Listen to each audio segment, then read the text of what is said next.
Hello, everybody. Welcome to our Tuesday, 2:00 p.m. Eastern podcast. I'm Jen Delafave. I'm Joe Delafave.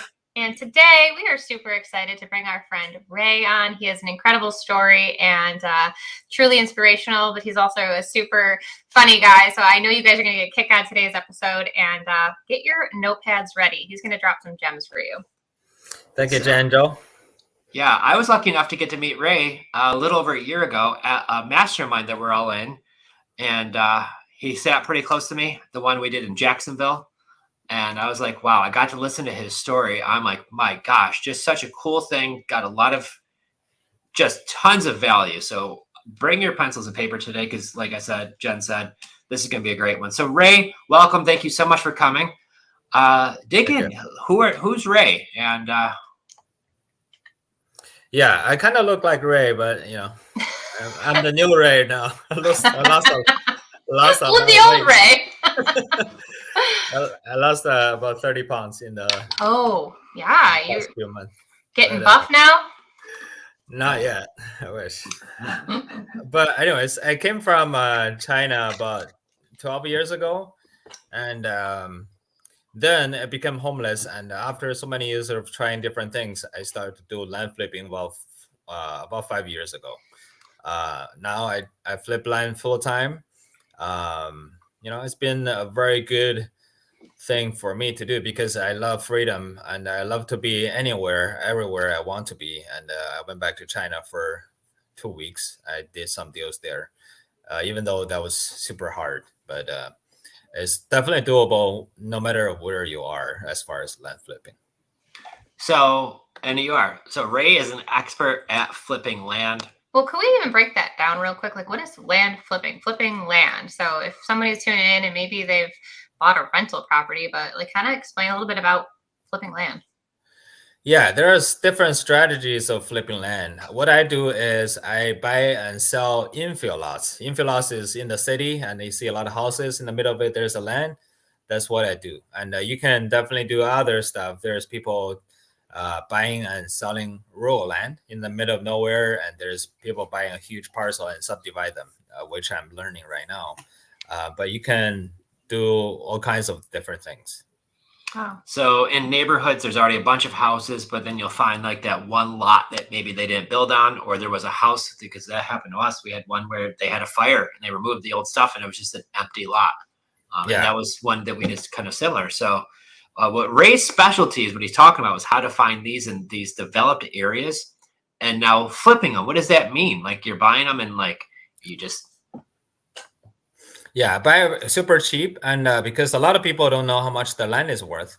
Not even realtors. Sometimes house investors don't know how much the land is worth. But I just look at the land to see if there's any value, and if there is, I just negotiate very hard using my strange accent. Maybe they fall in love with it, but maybe that's how I got the discount. But I bought the land so cheap. Some people think I'm lying to do something. And for example, I just closed the deal. The land worth about $75,000.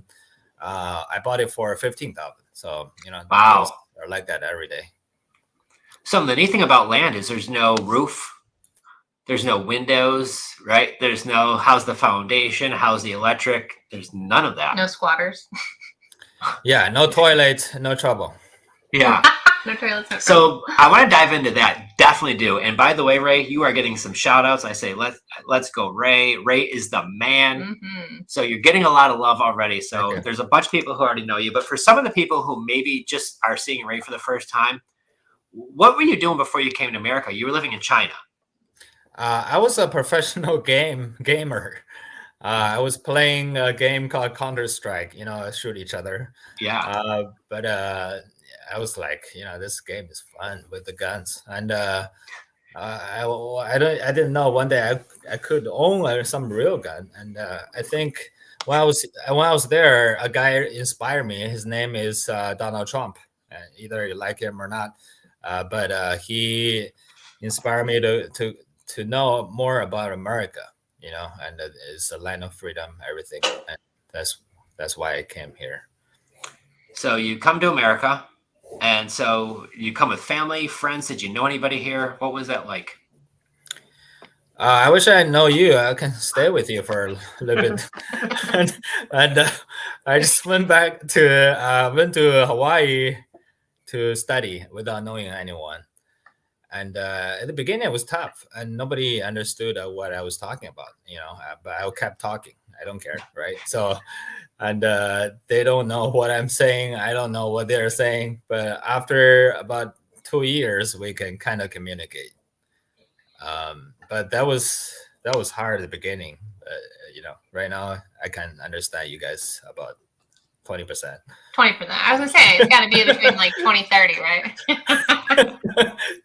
I grew Yes. up in a family from Italy with super thick Italian accents, Mhm. and half of the stuff Grandpa and Grandma were saying, I didn't know either. So I totally understand. So you're living now in Hawaii. Are you going to school, or what are you doing there? I was living in Hawaii, yeah, and I went to school, and then I got married. I stayed there and started to flip cars. And at the beginning, I was just grab free stuff on the street and try to sell them because I didn't have money. And then I saved some money. I started to flip cars, and that's a better thing to do. And when I was doing cars for about 6 years, I had some free time because of the time difference, right? Right now, Hawaii is 5 hours behind Eastern time. So I was like, there's something else I should do. So I start to learn about land flipping in the early morning. Like I wake up at 5, it's already 10 a.m. here. So before I go to work, I start to flip land. So you're flipping cars first, and I'm gonna get into this too because I remember you talking about this. So you were first before even cars, you were getting stuff off Craigslist for free, Yeah. picking up in your car. Facebook, yeah. Yeah. For Craigslist, Facebook, or whatever I can get for free, and then I sell them. That's what I love about America. People give out these good things for free, right? In China, forget it. You might get a rock for free, right? That's about it. Yeah. Yeah. So now you got into cars, and I remember at one point I'm like, wow. So how many cars were like you flipping, like one a month, or did you have more than one car you were flipping at a time? Yeah, I remember I park all my cars on campus, right? So me and my partner, we have 85 cars in the parking lots in the campus. That was during 85. How did you get away with Yeah. that? Because I went to college. The guy's got and a getting one dealership. permit is like hard. Yeah, we didn't get away from it because one day it was during summer break. All the students are gone. And the principal came out of his house, which is across the street of the parking lot. And he's like, why do we have so many cars? And I thought everybody left. So he called the security, and the security looked at the footage. There's two Asian guys driving, one is BMW, the other is Benz, just circling around the cars every single day. So they kick us out, actually, after they find out. Yeah. How dare they? Right.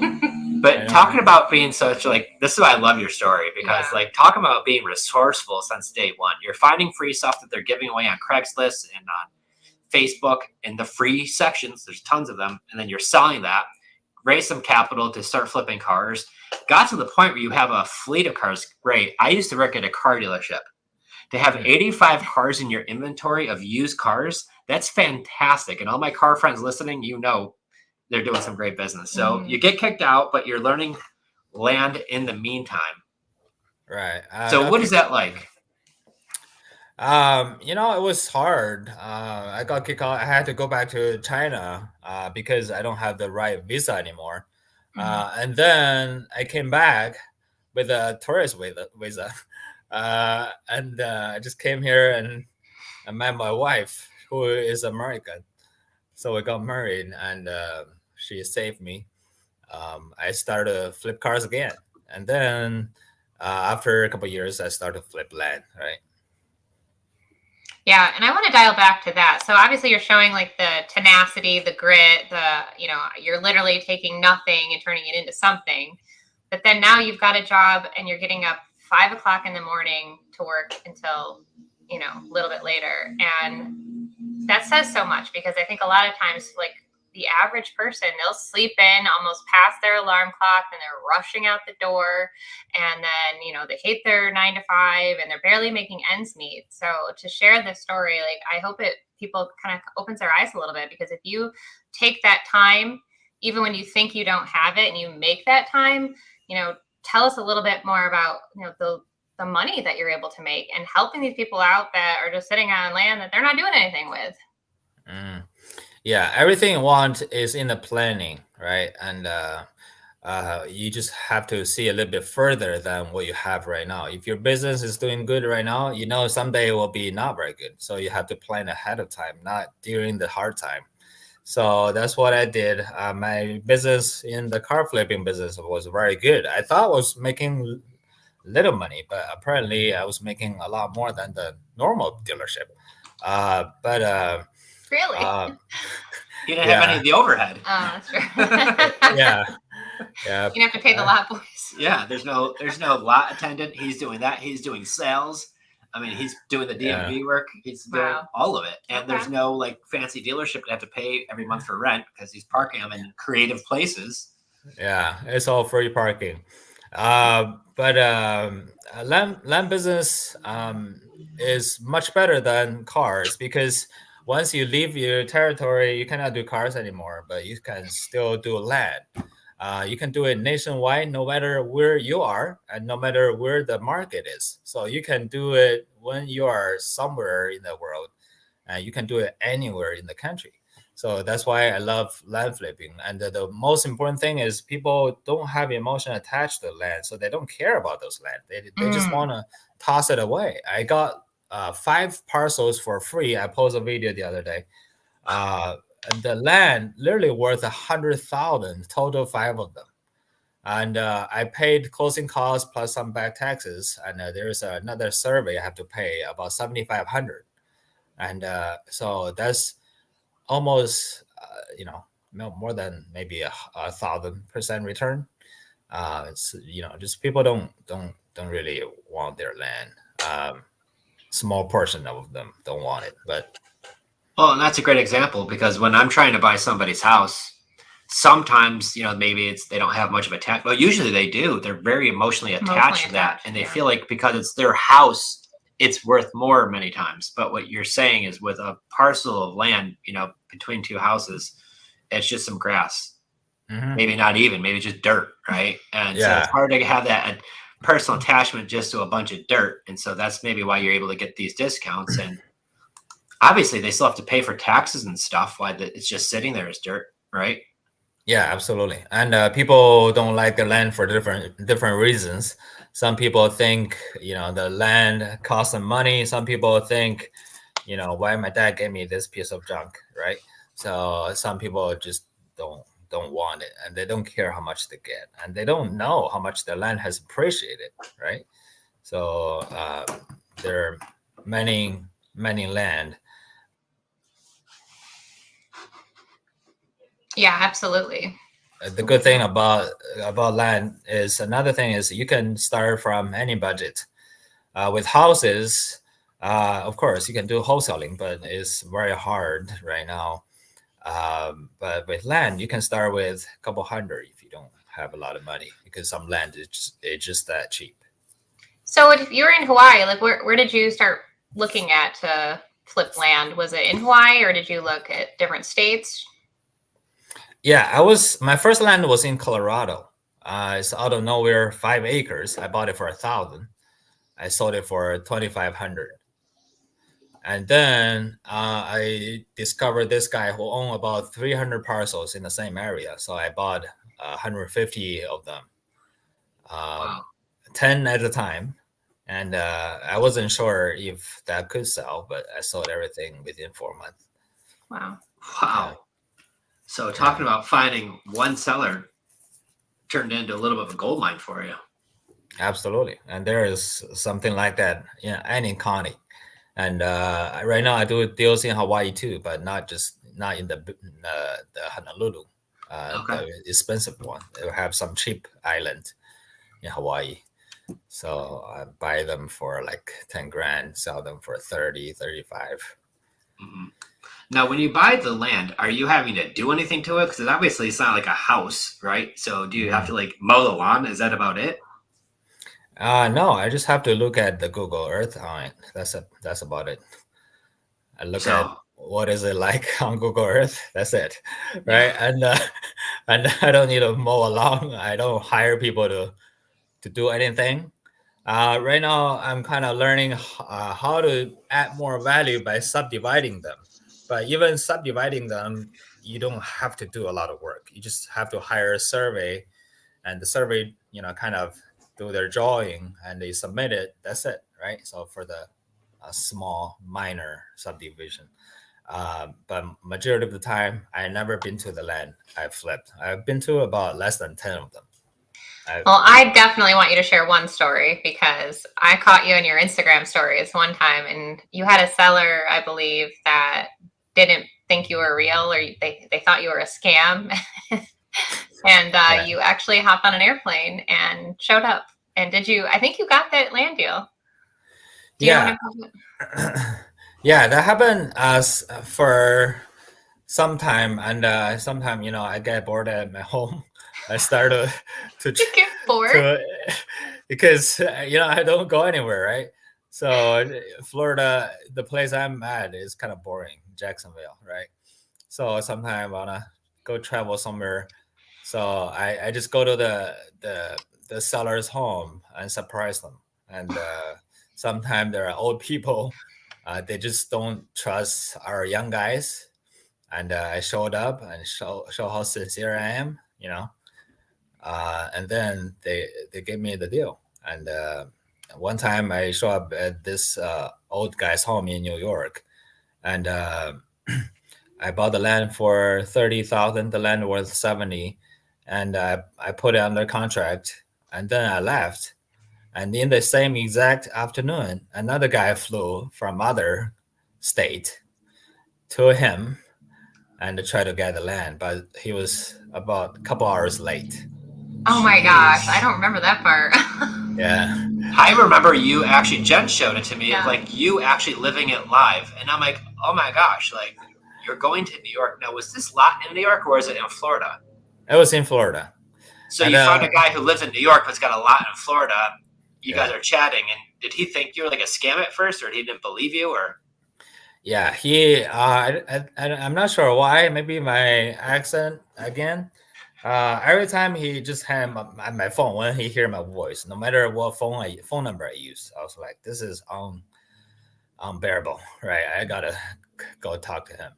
So I flew there, and we got under contract, and I said, I'm the guy who always try to call you, and we just got on the contract.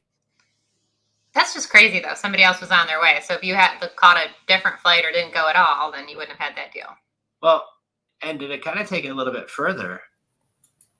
Like, so Ray, what happened if you flew all the way up to New York and he said no? You spent a couple $100 and you spent your day, right? Like, so Yeah. you took, right? So that's what's cool about it, though. And I give you a ton of credit because as me buying deals for a long time, to fly to another state because you saw that there was an opportunity that much, like you went and did it. So talking about the definition of just taking massive action, guys, there's a reason why, Ray went from moving to America, not knowing how to really speak and communicate well to, or now here he is flying all over America, buying people's lots and getting that under contract for 30,000. Did you mention? And how much did you sell that for? About 70.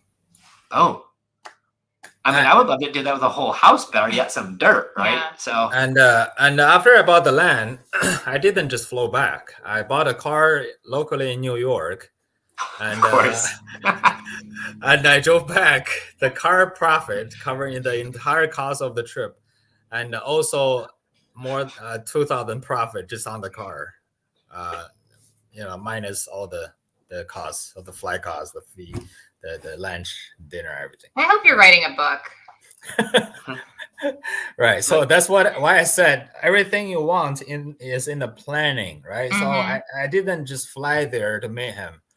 That was part of the plan. But if I don't meet him, first I'll get a car. That car is a profit, and I'll drive back. On the way home, there's a lot of states I'm crossing. I'll go look at other sellers. So I have to catch someone. Yeah, so we have a great question. How did you convince him to trust you when you were there in person versus when you were calling him on the phone, he would just hear your voice and hang up on you? Yeah. Just be sincere when you meet him in person, right? And you think about them, not about you, right? So if you think about you, you'll be like, how much you want to sell the land, right? And if you're sincere, you just care about them naturally, and you do a lot of mirroring, right? So that's how you trust, again trust. Mirroring means whatever he does, I'll do the same, right? And so this guy, he is kind of old, so he couldn't stand for a long time. So he came out of his door, and he just sat on the porch, and I sat with him. And if he do this, I'll do this, right? I don't care, right? My head is scratched. I have to scratch my head too, right? So you just mirror them, and when people see this guy's kind of like the little me, right? And they will certainly trust you.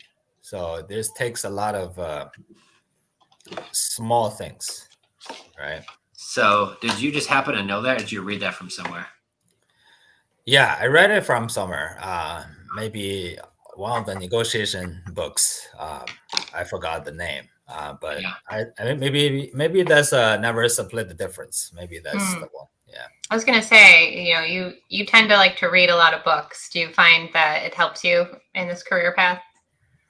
Yeah, definitely. And when we practice what we learn on the books to the real life, is really powerful. And if you just sit there and read, that's probably doing nothing, right? Right. Yeah. It was hard at the beginning. That's why a lot of books in China were not published, right? So that's why I buy a whole bunch of books here, even though I don't know what the hell he's talking about. I still keep reading, right? So there you go. Well, sometimes too, I feel like you could be reading a book and it doesn't speak to you until the time is right. Like I felt like that with Think and Grow Rich, which I'm sure we read at this point. And a couple times I pick it up and I'm like, all right. And then Joe's like, no, it needs to talk to you. And so finally in 2020, it was talking big time to me. And that was when we took our business full time. So if anyone is like not a reader, like Ray's saying, like keep reading and then take the action of what it's saying. Eventually it starts making sense. Mm-hmm. Absolutely. We got some good questions popping up here. So I'm going to throw this one back up here. Why would people sell you land cheap? In this person's area, the town appraises lands and the appraisal is public information. The owner could check there. Yeah, first of all, the appraised value is not our actual market value.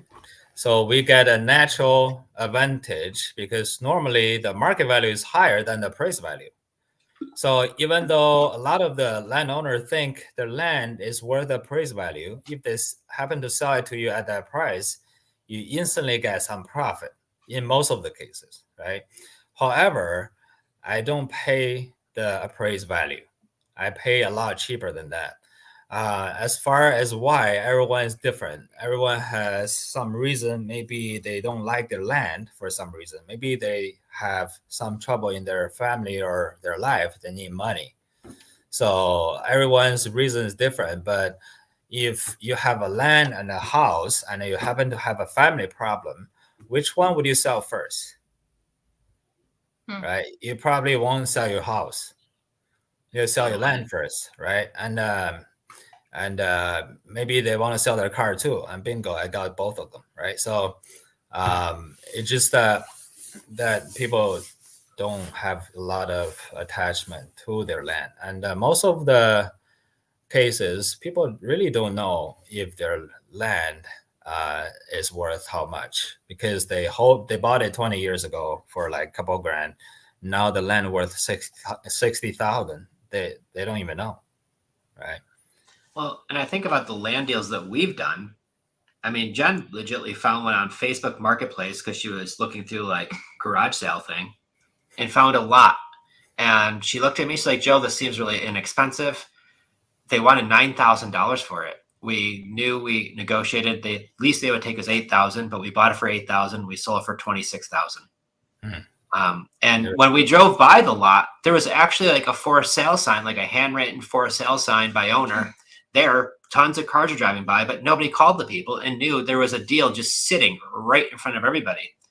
Another one we did, there was a house that burned down. The house was vacant. I mean, the house was cleared out. It was just grass at this point in a village of a college town where there's really not many open lots left. And same thing, little beat up sign that Jen found when we were driving down the road, leaving a property we just bought. And same thing, I think we bought that for 12 and sold that for 26 or 7, same thing. And then our best land deal was one that somebody, there was somebody passed away, and this was part of the estate, and all the kids were selling off all of the stuff. And this was like the last parcel, and we ended up buying that one for 60,000 and sold that for 133. So on that one, it was 20 acres. We were planning on building a house on it at one point, but then when COVID happened and we realized there weren't palm trees in New York State. Yeah, so we sold that and did well. So, but I think it dials back to the point of we're in this business, so we can see things differently than the average homeowner, landowner. Like you said they don't know what they're sitting on, but they're not eat, breathe, sleep real estate. Whereas as us, we have like a different lens on. I feel like. Would you say that's true?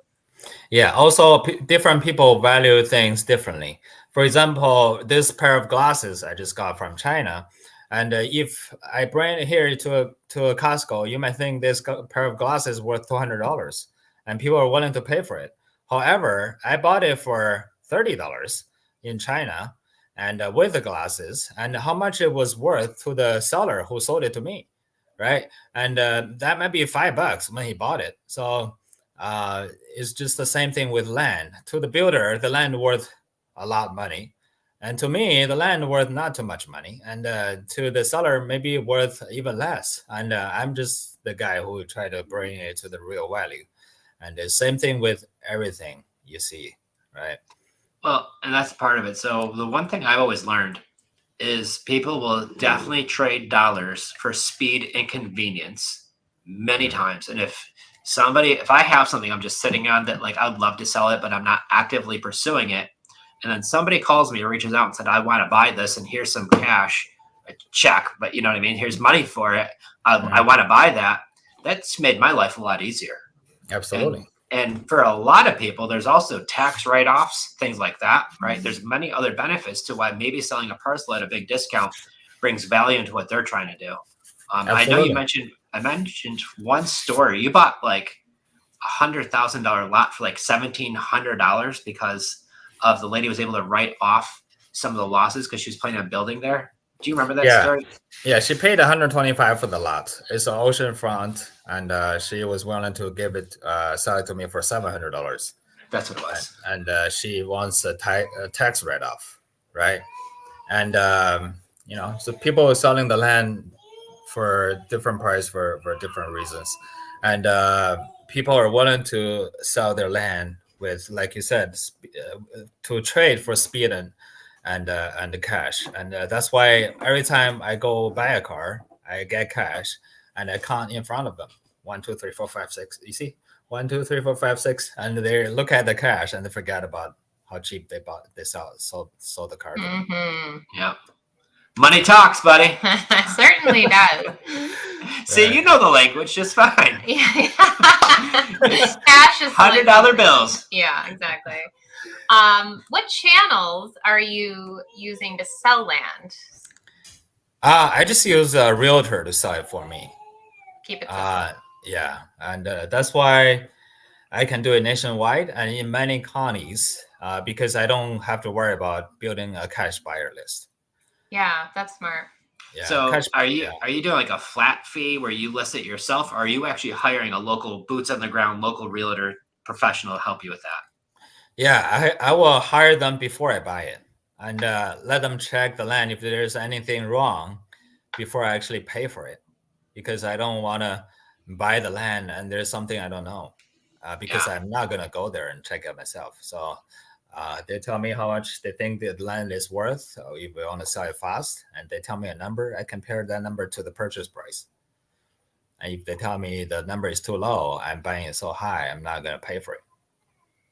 Right. So here's what Ray's talking about: is he finds a local professional, an actual realtor, boots on the ground, makes that relationship before he even buys the land. He's checking it through them, which we always recommend with our clients that we work with. Like if you're working on a deal, check with a local realtor, get some feedback on what they feel the area is like. And when you're doing it nationwide, one little pocket could be completely different from another. So you really want to find that local expert and get their opinion. And then obviously, if you're able to make that deal, buying it, you're using them to sell it for you. Is that right? Yeah, absolutely. And So- they're willing to do that. Yeah. So is there a special way you find this investor friendly realtor? Do you have to like call a whole lot, or what's your best? Tell us your tricks. Yeah, that would cost you money. I tried. Yeah. Yeah. So I normally just look at who sold land nearby, There you you go. know, and I don't want to experiment any new people. And, just like human being, once they have done something great, they will most likely always keep doing great things. With the realtor, is the same thing. They sold a lot of land nearby, and most likely they know the area a lot more. So I don't trust a realtor who tell me, "Hey Ray, I know the entire county. Just tell me any deal you have." They probably don't. They only know the area they sold the land at. Yeah. So you're finding local professionals who really dive into that area. You have that relationship. Now, one of the questions, which we'll show right here, what do you use to determine the actual market value of the lot? Well, that's the feedback Ray's getting from the realtor. Am I right? And they're telling you like, "Hi Ray, I think this property could sell for $70,000." And now you compare, you've got an offer for $30,000. You're like, "Hey, high five, that's a deal." But they're also going to let you know, like, in Florida, there's like weird things like scrub J lots and all these other things. What? There's certain birds, and if they're found to be on this Birds? Birds or turtles. Yeah. Oh, yeah. Yeah. And if they find that same thing with the bald eagles. If there's a bald eagle on this plot of land, like forget ever developing it. I mean, I've heard of like what's it called where it caves in? Oh, sinkholes? Sinkholes, yeah. Yeah. Do you see a lot of that in Florida? Yeah, in some certain part of counties, that's what you don't know, right? You buy a land with a turtle on it, and you have to migrate them first. And Have you had to do that? I know that before I bought it, so okay. I didn't have to do it. So here's the thing: we have 3 layers of safety before you actually buy the land to know exactly you will not lose your money. So the first layer is your offer price, and when you buy a land, we make offers based on the market value. We make half of the market value. So once people want to sell their land for half the market value and they sign the contract, you're very safe, right? But that's not the end. So if they agree on your offer price, and the second layer is I call them back and I renegotiate again based on the half of the market value. So I try to get even more discount.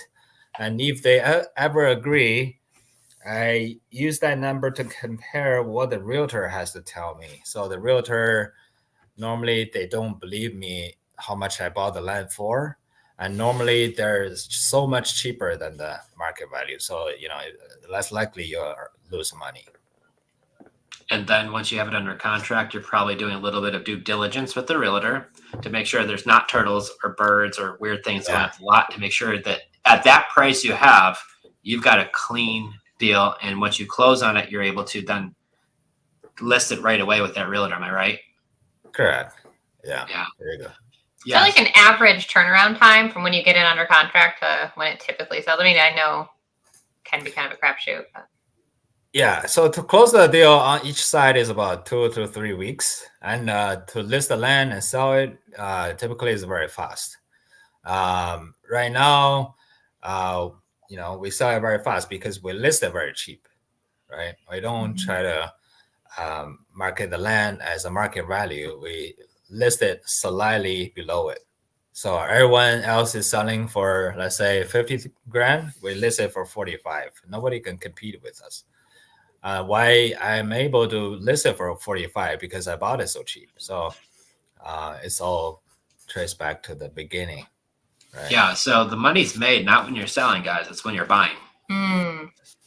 Right. And by Ray buying it right, it gives them that flexibility to sell it less than the market value is, to move it quickly too, because obviously you don't want to be sitting on a whole bunch of land for months and months and months and it not selling, right? And then dropping, $500 at a time. Price it right, get it sold quick, and move on to the next deal. Yeah, right now I do hold a lot of land right now, because some area just so promising, right? And even another 2008 come, I think I'm not going to lose money because I bought it so cheap. Yeah. Right. But there's some areas in Texas, the land used to be worth like $2,000, $3,000. Right now, the land worth $50,000. I wish I didn't flip them. Right. So I sold them all. But what if I buy 100 of them? I hold them. That'd be crazy, right? Yeah. That's always a dilemma, right? Like we look at each other like, are we going to hold this? Or are we going to assign it? And it's like, you always wonder. Like our land and the one we sold for 130, the 20 acres, would that be worth now? I know. I bet you that thing would all day eclipse 200,000 that we bought for 60,000, and which is 20 acres in New York. But this is upstate New York, where land in upstate New York is, believe it or not, pretty inexpensive. Everybody hears New York, they think New York City, big buildings. Where we come from, there's like cows. Right up top, girl. Well, we both lived there for a long time. But that's what it is. So you could get farmland. I'm looking at a house right now that's on 12 acres for $200,000. Yeah. You guys must have a script in front of you. Oh, we do. You're telling on us now. So do you have a favorite deal, or like one that you're like, oh man, like I'll never forget this deal? I just lost the deal. That one was something I will not ever forget, right? So of course there's advantage, you can renegotiate. I almost all the time get it. However, once I lose this one time, it feels really hurt. So I mailed Connie in South Carolina. The land, each acre worth about 10,000 each acre, and this owner has 70 acres total, and conservatively speaking, the land worth 400,000, right? And I asked her, how much you want to sell the land for? That's always the thing you want to say first. You don't want to just make an offer, even though that offer might be low. So you always want to ask their expectation. So I asked her, and she said, I want 1,000 per acre. I thought I heard it wrong. I said 70,000 total, right? Because 1,000 acre times 70 is 70,000. So she said yes. And then I got greedy, right? I said, what if I pay you cash, or whatever, all those questions, right? And then she told me I would sell it to you for 600 an acre. I said, deal, no problem. I will drive it to you right now. She said, yeah, hold a minute. We have a party today. That was on Friday. Let me get back to you on Monday. I said, okay, fine. I was very happy over 2 days, right? That could be the biggest deal in my life. You buy it for 70 grand, sold it for 450,000. That's crazy, right? So I was very happy. And on Monday I was sad, right? She sold it to someone else. She called someone else, and this lady, another investor, didn't ask her how much she wants. She just said, I'll give you 250,000 for the land. Oh. And she actually bought it, right? And so the lesson here for me and for her, right? So for the other buyer is never give the offer price first. And for me, it was whenever you negotiate, you think you have a deal, don't wait, right? So I let it wait. I knew that before actually I do it, but I was like, I couldn't lose it. I feel so confident. Yeah, I learned this saying a long time ago: is time kills deals. Mm-hmm. Yeah. And so once you find a good deal, like I want it written up yesterday. And it stings. So we've definitely been there. So, but those are some of the biggest lessons you learn are not just the deal that you did. Sometimes it's the one that got away, because those are equally as valuable to learn from, and obviously sometimes a little bit more painful too. So looking back, like, what would you do differently if you were in the same situation this Friday and the lady says, "Oh yeah, definitely, but I have a party. I'll get back to you Monday." How would you handle it now? Yeah, I don't care what party you have. I'm gonna drive to you right now, and if you tell me you're right, I kind of don't like your price. No worries. Let's talk in person, right? So I'm gonna meet her for sure, right? Yeah. So get in the car and drive to South Carolina quickly. Go sign yourself up while you're there. Maybe buy another car on the way back. Absolutely. Yeah, it's true, because they might be talking to other people. You never know. We've had friends too where, because they were there with the contract, they got it signed while the other person was driving around the neighborhood, checking out the neighborhood, and literally lost the deal. So you just, you got to be really mindful of that. Yeah, houses even faster. If you're doing houses, those things happen a lot, even more, right? Yeah. So you are on the Creative Finance podcast. So of course, the seller financing question is popping up. Have you ever done any seller finance deals, or you typically just pay cash? And what do your numbers look like if you do? Yeah, I do pay cash, and but if I do the subdividing, I might have to sell it on seller financing.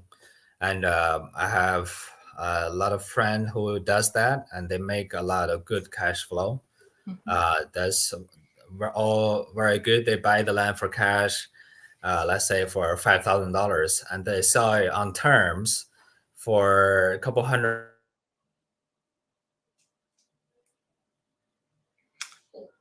That's a long time for a couple $100s, right? I think we lost you on that last part, right? Can you say that last part again? I don't know if it froze or we froze. So you say they buy for 5,000 and then they sell it on terms. Yeah, they sell it on terms for 10 years, 20 years. Every single month you get paid for a couple $100, right? So you buy for 5, sell it for like 25, and then take it on payments. Correct. Yeah. That's something land guys could do.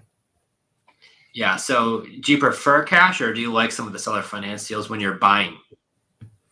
On the small deals, for the couple thousand, I hate those cash flows. They're always default. They're nowhere to be found, right? And but on the big land, let's say they have to put a certain amount of money up front. The land worth, let's say, 100,000, and they have to pay 30,000. Normally, those guys will not go away, right? If the land worth 10,000 and they pay 500 up front, they may be missing tomorrow, right?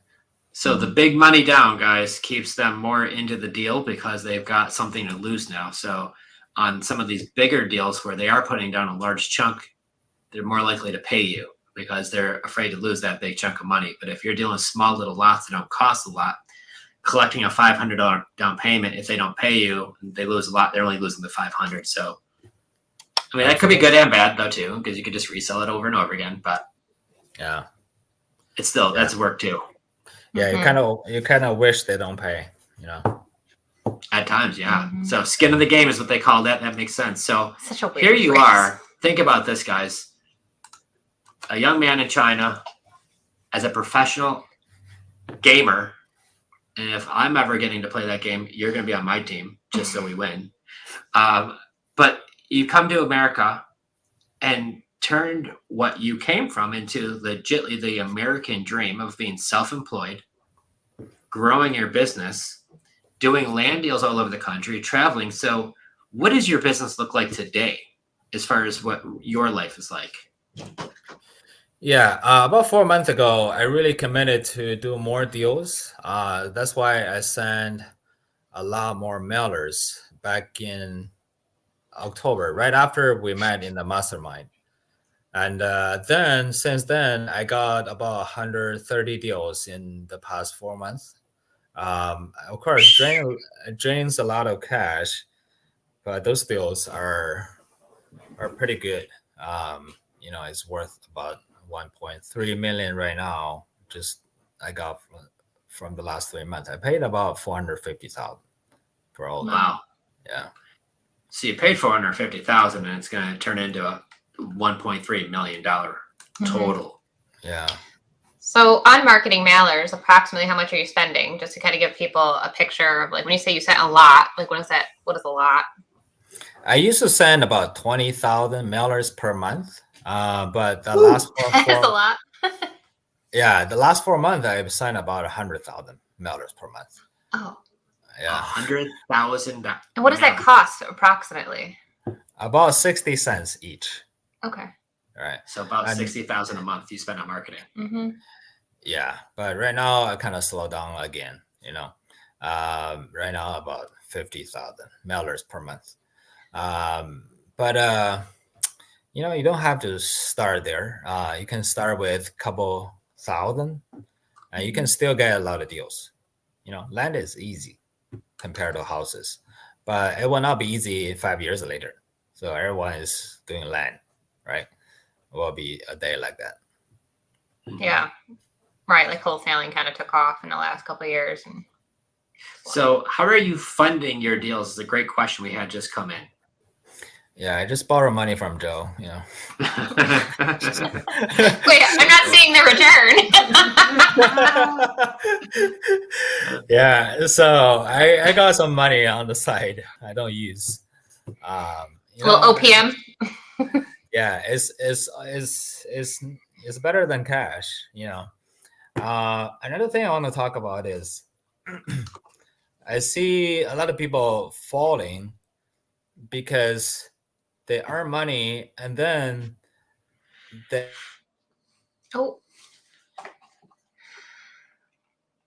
Bad connection, Jacksonville. Is that Jacksonville Wi-Fi? Hold on. Yeah, they okay. We lost you. You were gonna say something really important, and then you cut out. Yeah, some people earn a lot of money in their business, but they don't know how to invest it, right? Oh. We just had a Chinese guy. He earned so much money in this big factory, and now he's bankrupt because he invests all his money inside his own factory again when he actually earned those money. So once you earn money from land flipping, let's say you have couple thousand, couple 100,000 laying on the side, you should buy different things, not just land, right? And then when you use the profit to fund your investment is something you own, you don't sell. And the land flipping is something you buy and sell, right? Mm-hmm. So that should be separate. You should do it in the separate mind, right? And you don't want to just pour everything in land, right? So diversifying your profits even, right? So you take profits and you're reinvesting it. So, and then you're also using some cash to bankroll your business, which is also creating profits too. So now you're able to have multiple streams of income. Absolutely. Yeah, that's really wise advice too, because like you could build a huge business, but then it's really easy to also lose it all if you don't have things planned out, which you've reminded all of us that it's all in the planning. That's how you become super successful. Yeah, because business has seasons, so you never know when you'll go something like COVID, right? So nobody expected that. So let me ask you, you probably get all the time, Ray, like you must know the best spot to buy land, or you must have some secret thing. So when somebody's looking for their first land deal, are there certain things they should look for that'll be helpful and mindful for them? I would certainly look for the migration trend. For example, you want to follow where people are moving to, not moving from, right? So don't buy land in New York, inside New York City, right? People are leaving, right? So you want to target areas where people is migrating to, right? For example, I just opened a market this morning. It's Idaho. And Idaho is could be the number one best economy in across the country, right? So why the economy grows is because of job growth, and job growth full of people, right? So you just have to look at where people are moving to and not moving from. Right. So where they're moving to, obviously they're having to house more, build more, develop more. They're going to be a rise in population, which means this land is now going to be worth more too. And developers might be wanting to build on it. And if it's what you target in populated areas between houses, just that vacant lot, that lot's going to have a house on it one day, probably. Right. Yeah. And then some other people like to invest with buying acreage, plenty of acreage further away from population, where maybe now they're looking for either a second home or some hunting land. So there's also that part of it too.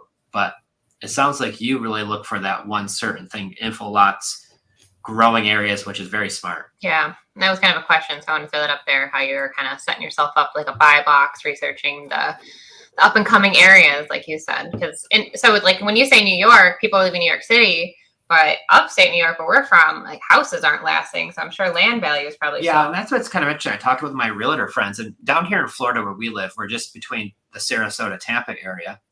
Houses are on the market for hundreds of days. I see houses have $100,000 price drops multiple times, and they're just not selling. But I talked to my friend who's a realtor in New York, and he says that houses are still selling for $50,000 over asking because there's just absolutely no inventory, which is just interesting because different pockets of the country do different things. well, like even the state. The state, Yeah. And so that's just, like what you mentioned, find people who really know and zero in on that area and find out what the market is like in that area too. I think that's a huge helper. Yeah, definitely. You want to find counties where there are more people want to go in. Yeah, absolutely. Laura has a quick question. Do you ever worry about zoning, or do you only stick to a certain zoning for the land? Because I feel like once you get into some of these land deals, or you're trying to build something on it, like the town or somebody can come in and be like, no. So what's your kind of take on that? Yeah, probably do just mostly residential vacant. Residential vacant. That's what they call it, right? And I don't do much of industrial or commercial, not even too much. Mainly two things: residential, or sometimes they call it agricultural, right? In Hawaii, they are agricultural, but they call it agricultural. They're residential, but they call it agricultural. But most likely, like, is this two, Right. Yeah. And so one question I know I hear often: what are things I don't buy? So, like for an example, wetlands. Right. Are there any other red flags to stay away from these certain pieces of property? If it's like wetlands, I know for sure is usually the big one. You can buy any land as long as there is similar lot sold nearby. Right? I used to tell people, don't buy wetland, don't buy landlocked. I have a friend who bought the landlocked for $500. He sold it for $35,000. Right? Yeah, because they might be worth something to the neighbors, right? You never know. So you just have to look at before you buy it. Look, if the land has some special, special thing about the land, like wetland is in the flood zone, is landlocked, is in the slope. It's a lot of trees. Is the shape is kind of weird, all those land you can buy as long as two condition, either or, right? Either you don't pay a lot of money to it, right? You can afford to risk it, and you can afford to lose it, or you see some land, similar lots sold nearby, and now you can turn this advantage to an advantage because you can tell the seller, hey, your land is landlocked. That's probably don't worth too much. Oh goodness. You can sell it to the price, the price you want. Yeah, because I knew with landlocked, that means where they don't have any road access. Sometimes that could be a troublesome thing. But what Ray is talking about, maybe one of the neighbors who their lot connects to that would be the buyer, right? Yeah. Even not the neighbor, because in the States, most of the states, it's illegal to keep a property landlocked. The neighbor legally has to give you access. So there got to be an easement, right? So they give you the easement to go into the lot you bought. Maybe some weird weird guy, maybe me, right? I just don't want to be bothered, right?